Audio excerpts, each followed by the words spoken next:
পাঠ করছি আমার নিজের লেখা একটি কবিতা ক্রান্তি। কবিতাটি আমি উৎসর্গ করেছি আমার প্রাণ প্রিয় বন্ধু নিরুমোহন রায়কে।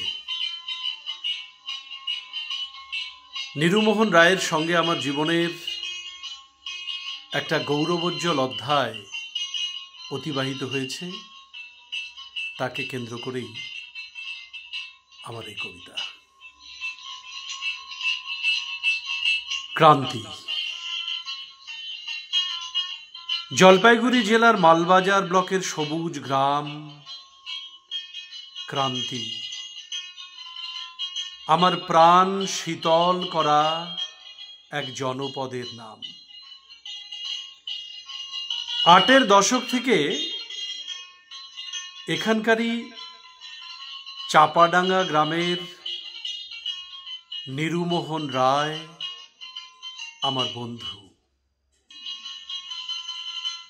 এখানকার আকাশ শাল সেগুন মেহগনির হাতছানিতে হাসে কাঁদে, মেঘের রং মাখে বর্ষায়। লাটাগুড়ির নিবিড় অরণ্যের বুক চিরে তীর তীর করে বয়ে চলে মূর্তি নদী, জলে তার সবুজ বনের ছায়া। পাখিরা এখানে ঝাঁক ধরে বসে চিকরাশির ডালে, ভাওয়াইয়ার সুর নকল করতে চায় হয়তো। ফাগুনের বসন্ত বাতাসে ডানা ঝেড়ে নিয়ে প্রীতি হোক বলে এক নাগারে ডেকে চলে কোকিল।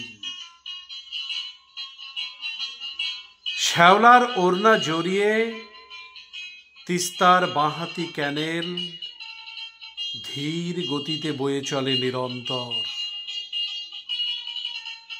জল আকাশ প্রকৃতি সবই সবুজ ঘন এ ক্রান্তিতে। আজ এই বসন্তে ৭ রং গায়ে মেখে আনন্দে মেতে উঠেছে আমার প্রাণ শীতল করা এই জনপদ ক্রান্তি। আপন গতিতে এ গায়ের মাটি ছুঁয়ে বয়ে চলে চেল নদী, কুমলাইয়ের ধারা, ধরলার ধীর প্রবাহ, আর উদাত্ত গতিতে বয়ে চলে তিস্তা। শান্ত নীরব নিসর্গের প্রশান্তি বুকে নিয়ে জেগে থাকে ক্রান্তি।